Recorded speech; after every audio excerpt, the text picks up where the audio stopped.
Join us now for Education Matters, a weekly look at the real people and real stories in education across North Carolina. Welcome to Education Matters, presented by the Public School Forum of North Carolina. I'm Keith Poston. 2 years ago, Roy Cooper was elected governor of North Carolina as a champion for teachers and public schools. He's just unveiled his proposed state budget to a more balanced General Assembly than the Republican supermajority of his first 2 years, but one, of course, where the GOP remains firmly in charge. Governor Cooper joins us this week for the full show to talk about his education priorities and what he hopes to accomplish over the next 2 years. Before we open with our main topic, we open with Headlines, our quick scan of education headlines across North Carolina and the U.S. North Carolina's A to F school performance grading system, created in 2013 by the General Assembly, is getting fresh scrutiny. A House bill would change the weighting of the indicators, and another would create separate grades for academic achievement and academic growth. Critics have long maintained the school grading system is not an accurate measure of the job a school is doing. North Carolina is the only state in the country that relies so heavily on end-of-grade test scores in determining school letter grades. Speaking of end-of-grade tests, the most recent bill filed in the House to reduce testing would eliminate end-of-grade tests altogether. House Bill 377, which is backed by a few influential Republicans, including Representative Jeffrey Elmore, would replace the state EOG exams given in grades 3 through 8 with what they're called reading and math check-ins, and it would also eliminate the state end-of-course exams typically taken by high school students.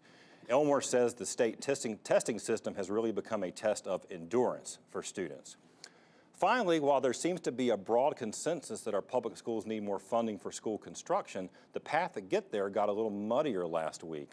Another bill has emerged in the House just 2 weeks after that body appeared fully behind a new statewide school bond.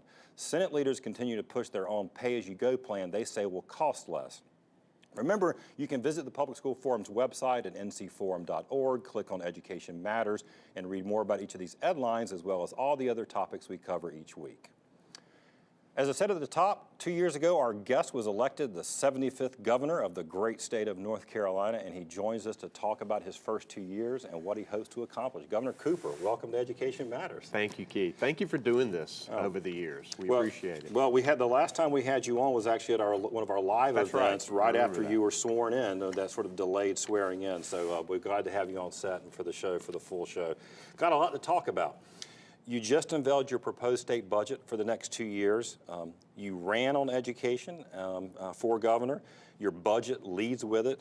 So after 2 years as the chief executive, you still believe then education really is the key? Education is the most important job of state government. We know that education is going to be the key to the future of our young people, our families, and our economy. We have put forward a strong budget that emphasizes public education, a 9.1% raise for teachers, including master's pay, making sure that teachers get the professional development they need, and also treating the whole child. We know that it's beyond education. That child walks through that door, can come from a bad home situation, and our teachers are charged with making sure that they learn. We've got to make sure that there are more school nurses and psychologists and counselors in our schools to help make sure that these kids get the education that they need. And we've got to support our teachers and lift that level of respect for them to where it should be. Right. Well, you've got several items in your budget that to me, sort of fall under that category. Now, education is always the single largest part of the state budget, and teacher pay and salaries and benefits, the lion's share of that. So what exactly are you calling for? So what's your goal? Like, where do you want to get to? So what we want to be is number one in the Southeast in the next few years, and we want to get to at least the national average in the next few years. That sends a strong message to teachers that we want you in this profession and we want to keep the good ones that we have. We've made some progress in teacher pay over the last few years, and I think a lot of that has to do with the strong education budgets that we have put before this General Assembly. We've raised the bar, and they have done some raises for teachers, particularly beginning teachers. But the problem has been that it hasn't been enough, number one. Number two, veteran teachers have been left out. And we're putting forth a new salary schedule that provides an average of 9.1% for teacher salaries over the next 2 years. And we emphasize veteran teachers as well. It's easy to say you're going to give a 5% raise when you concentrate that 5% in the lower salaried beginning teachers. Right.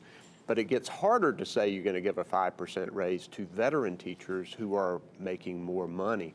So we don't want to just go for the facade of making sure that we provide for public education. We really want to provide for it. Right. So we're also working to restore master's pay, which rewards teachers for improving themselves.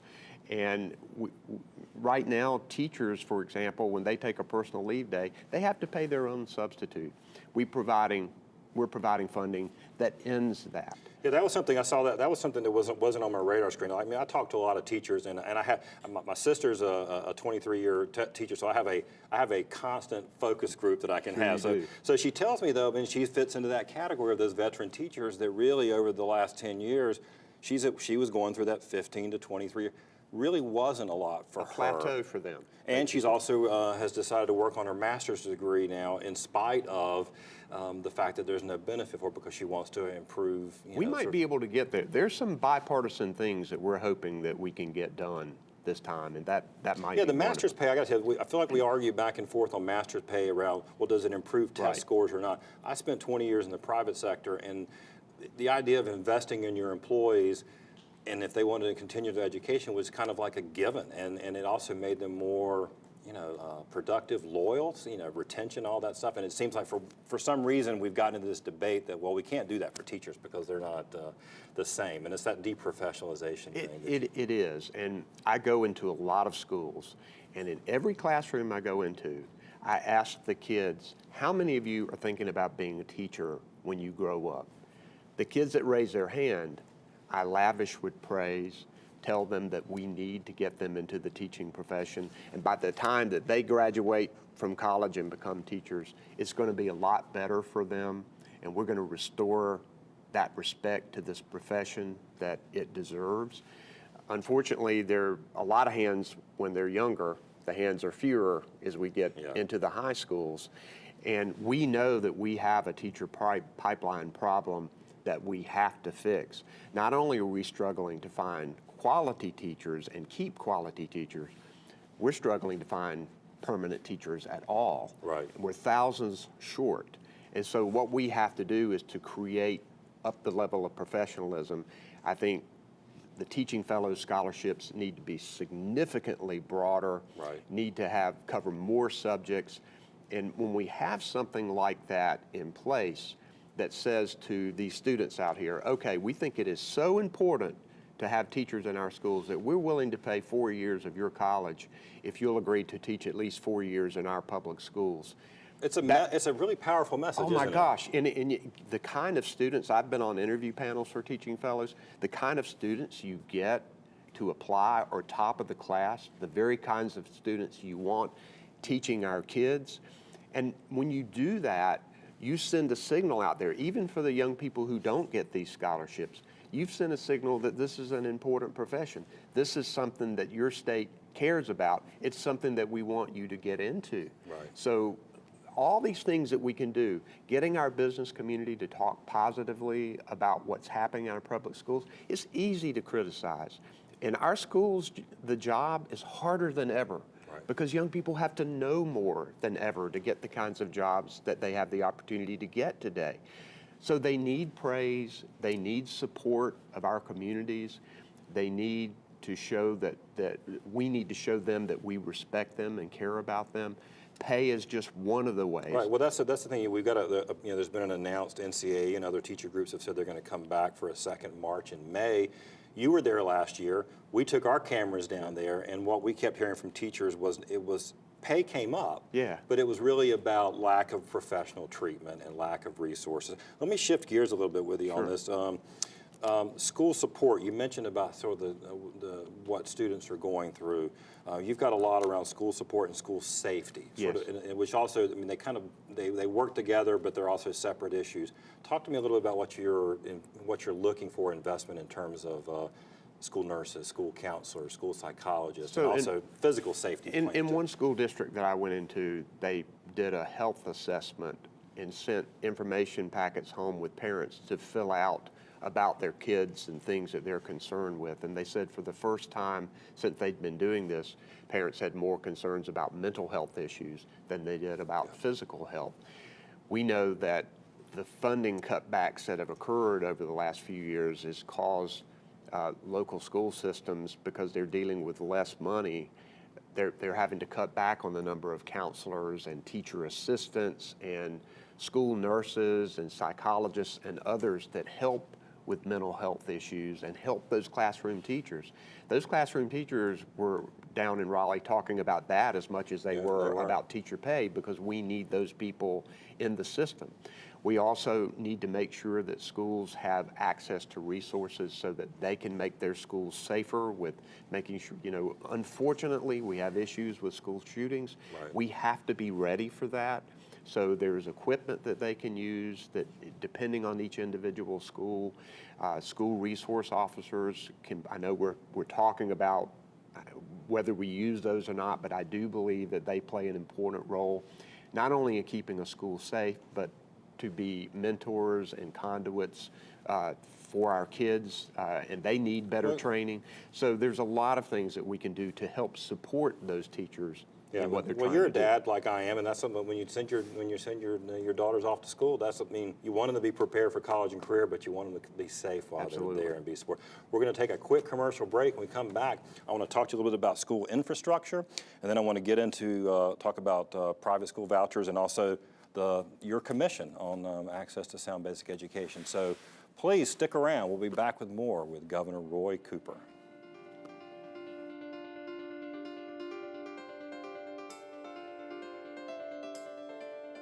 Education Matters is brought to you each week in part by Paragon Bank, serving others, enriching lives.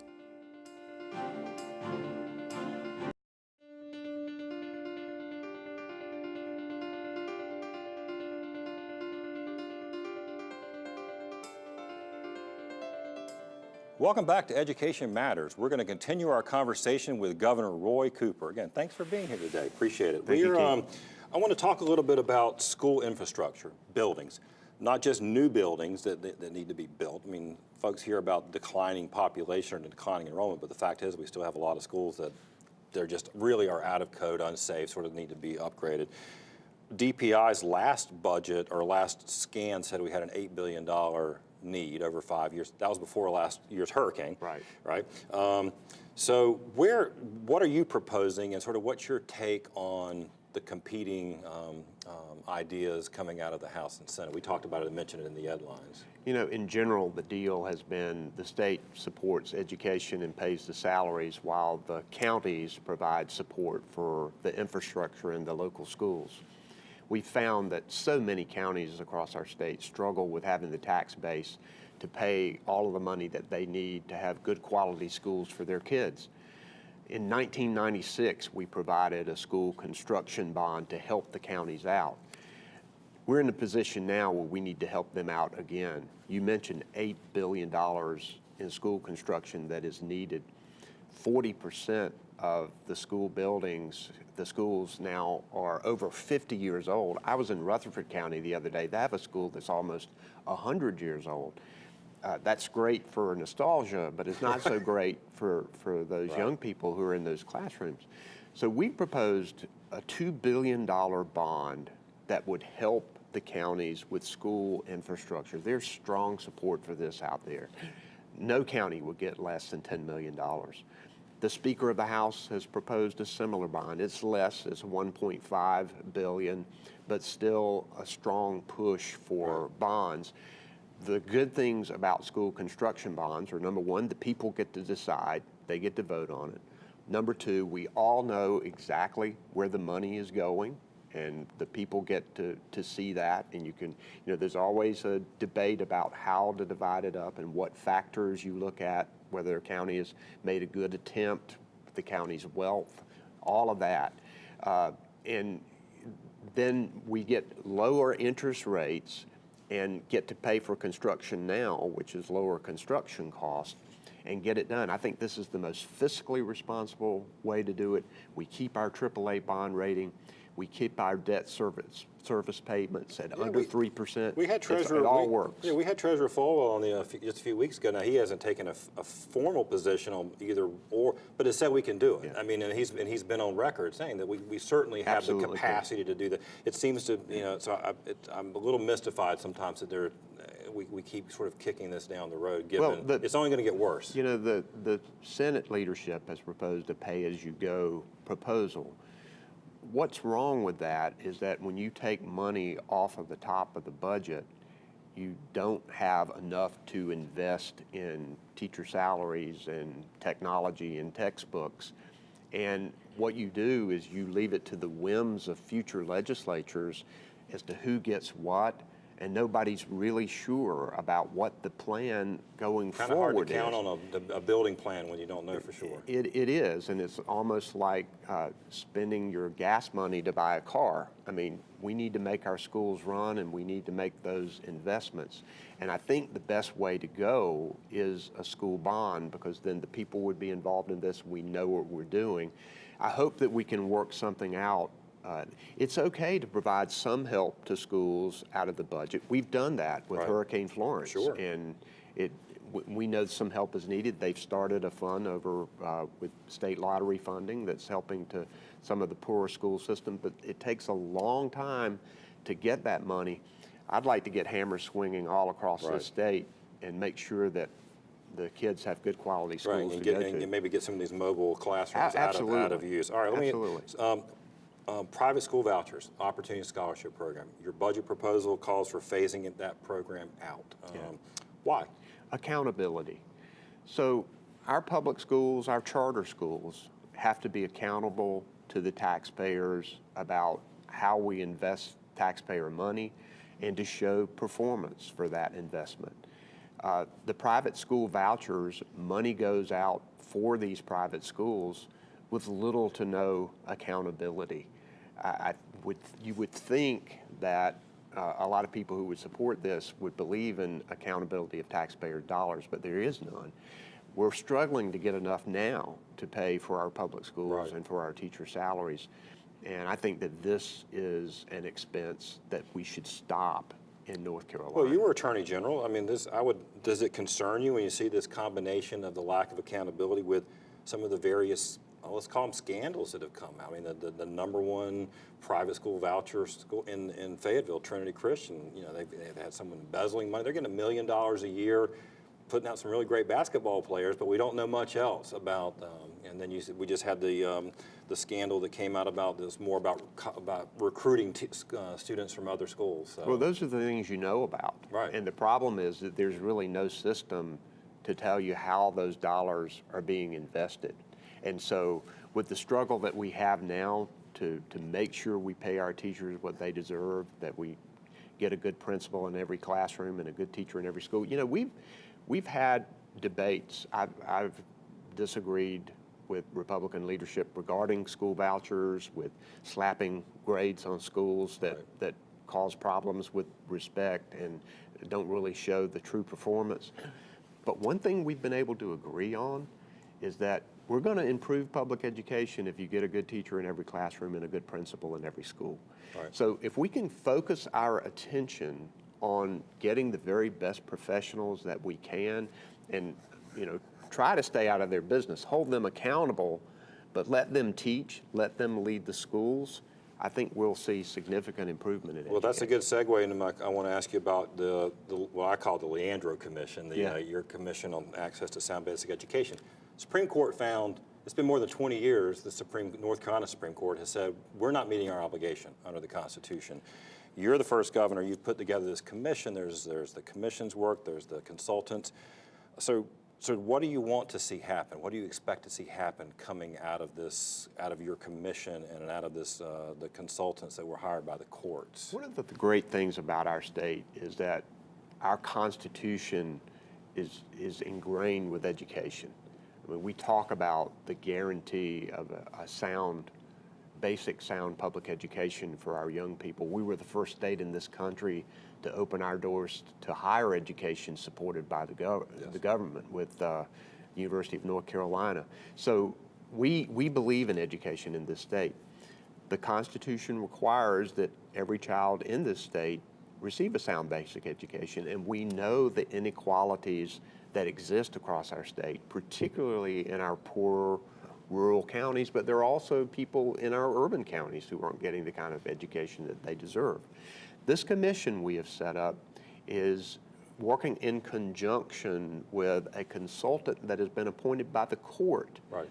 Judge David Lee is overseeing the Leandro case and the implementation of how we go about a sound basic education. I created the Leandro Commission to work with this consultant by the court. It's got all of the parties, the plaintiffs and the defendants. Look forward to involving the State Board of Education in this process. And what we hope we come forward with is a plan that can address the issues. And it probably will go further than just our schools. It is going to involve health care and concern about childhood abuse and neglect. If there's a strong report, I mean, and what I understand about the sort of the legal process, there could be a consent decree. The plaintiffs and the state could agree to it. But then, how is that enforced? I mean, you've been in this policy arena for some time. Right. We don't really have in a history of the courts forcing the General Assembly. Let's say they say we need to spend more money. Right. They can't make them do that. How do you see that happening? What you see mostly from these orders is a goal. You need to provide a sound basic education for young people. You need more pre-kindergarten slots, those kinds of goals. This court could get more specific about what needs to be done so that performance could be required under the court order.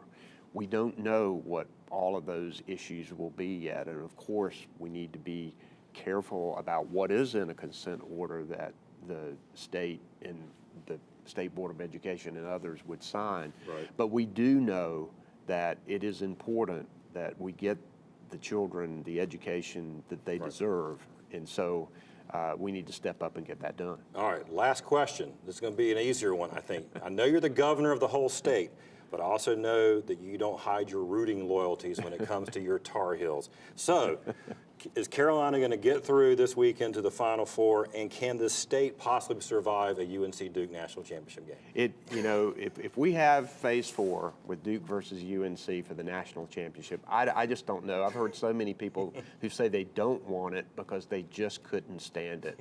But, it's going to be a great tournament. We got a great state for basketball. In my brackets, I got 15 out of 16 of the Sweet 16. So we'll see. I picked Carolina to win it all this time. There so you we'll go. see. Governor Cooper, thanks for being here. We appreciate it. Yes, I sir. appreciate all you do. All right, thank you. After the break, this week's final word. I want to thank the governor once again for coming on the show. Now, while some of the policy options he proposes differ with the Republican majority, it certainly seems there are plenty of areas of agreement around helping our students feel safe while at school and preparing them for college and career. Last week, you may recall, we had a Wake County school psychologist on the program. One area we discussed, and the governor talked about it too, is that we as a state must do a better job in funding the school support professionals like psychologists, social workers, guidance counselors, nurses. Just like our teacher assistant ranks have been gutted with 7,000 fewer TAs today helping our students and teachers, we've seen similar underfunding in other support personnel, leaving us with appalling numbers like having one school psychologist for every 2,100 students, triple the nationally recommended ratio. These ought to be simple debates, frankly. Do we think our students need access to nurses and psychologists? And if they need them, let's make sure that they have the funding to do it. Thanks again for watching this week, and make sure you tune in next week for a new Education Matters.